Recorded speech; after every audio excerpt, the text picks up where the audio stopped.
Hello friends, welcome to my new episode of my channel. আমি প্রীতিশ, আর এই ভিডিওতে আমি কথা বলবো কিছু লেটেস্ট আপডেটস নিয়ে, বলিউড এবং বাংলা সিনেমার কিছু লেটেস্ট আপডেটস নিয়ে।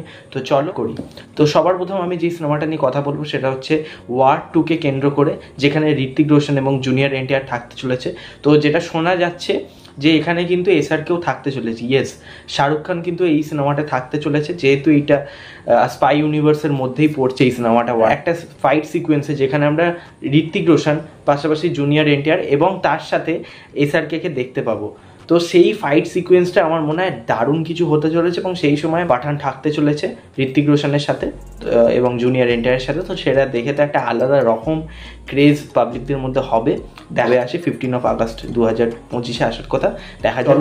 নেক্সট আপডেটে মুভ করবো সেই সিনেমাটা নিয়ে কথা। রণবীর সিং এর ডন 3কে কেন্দ্র করে শোনা যাচ্ছিল ডন 3 নাকি সেলফ হয়ে গেছে, বাট ফারহান আক্তার নিজে কনফার্ম করে জানিয়েছে একটা ইন্টারভিউতে যে ডন 3 হচ্ছে। যেহেতু ডন 3-র বাজেটটা অনেকটা বেশি, একটা মাস অ্যাকশন ছবি, তাই জন্য এই সিনেমাটার প্রিপারেশন বা প্রি প্রোডাকশন খুব করতে একটু রেডি হতে একটু সময় লাগছে।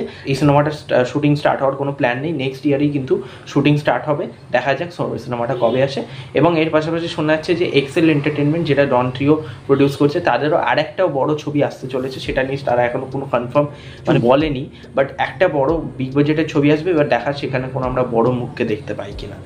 নেক্সট আপডেটে মুভ করবো, সেটা T2কে কেন্দ্র করে। T2 এর কিন্তু আমরা রানিং টাইম জেনে গেছি 2 ঘন্টা 30 মিনিটের হতে চলেছে। সিনেমাটা ইউএস সার্টিফিকেট পেয়েছে এবং সিনেমাটা কিন্তু ওয়েদার থেকে কম রানিং লেন্থ রয়েছে, এবং ছবিটার যে অ্যাকচুয়ালি ফুল প্লেসে যে অ্যাডভান্স বুকিং সেটা কালকে থেকে স্টার্ট হবে। আজকের কিছু জায়গায় আরম্ভ হয়ে গেছে, এবং এই সিনেমাটা 14 আগস্টেও একটা পেড প্রিভিউ টাইপের একটা অ্যারেঞ্জমেন্ট করেছে কিছু জায়গায় 9:30 পর থেকে। বাট কালকের দিয়ে কিন্তু ফুল প্লেসে, অর্থাৎ সানডে থেকে সিনেমাটা কিন্তু ফুল প্লেসে অ্যাডভান্স বুকিং আরম্ভ হয়ে যাওয়ার কথা রয়েছে।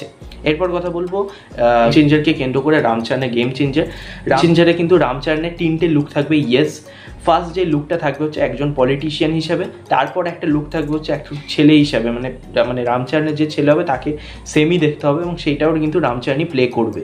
পাশাপাশি কিন্তু কলেজের একটা আমরা তার কলেজ লাইফও দেখতে পাবো, যেখানে কিয়ারা আডভানির সাথে একটা লাভ অ্যাঙ্গেল তৈরি হবে। তাকে আমরা খুব কুলভাবে দেখতে পাবো, একটা বেশ র টাইপের দেখতে পাবো।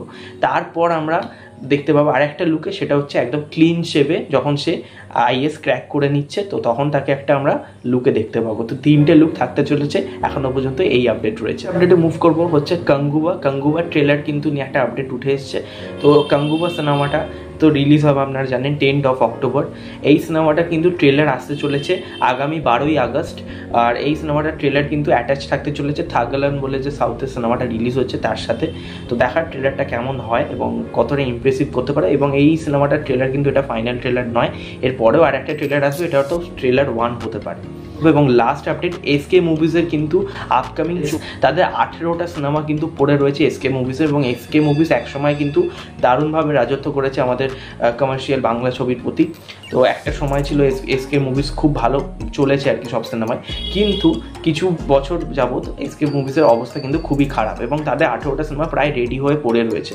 তো তারা কিন্তু রিলিজ প্ল্যান করছে এই বছরের সেপ্টেম্বর বা ডিসেম্বর থেকে শোনা যাচ্ছে। তাই সেই সিনেমাগুলোর মধ্যে হয়তো আমরা দেবজিতের মতন বড় সুপারস্টারের সিনেমাও দেখতে পারি।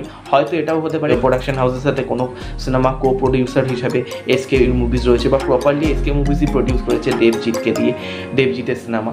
দেখা যাক। এবং জিৎ কিন্তু অনেক এর আগেও ইন্টারভিউতে তিনি বলেছেন বুমেরাংয়ের সময় যে আমাকে কিন্তু অন্য প্রোডাকশন হাউস থেকেও আমার কাছে কিন্তু অফার এসছে। তো হতেই পারে এসকে মুভিজের সাথে আমরা জিৎ বা দেবের কোনো সিনেমা দেখতে পারি। তো দেখার, এটা তো হলে অডিয়েন্সের একটা দারুণ রকম আমরা এক্সপেকটেশন পেতে পারি, যেহেতু অডিয়েন্স এর আগেও এসকে মুভিজের সাথে দেবজিৎকে দেখেছে, এবং এসকে মুভিজ কিন্তু দেবজিতের একটা আলাদা লেভেলের তাকে কিন্তু উঠিয়ে দিয়েছিল এসকে মুভিজ। তো দেখা যাক এসকে মুভিজ দেবজিৎকে নিয়ে কোনো কাজ করে কিনা। এখনও পর্যন্ত যেটা আপডেট, যে হতে পারে, অনেকটাই চান্স রয়েছে যে কোনো ছবি হয়তো দেবজিতেরও হতে পারে এসকে মুভিজের আন্ডারে।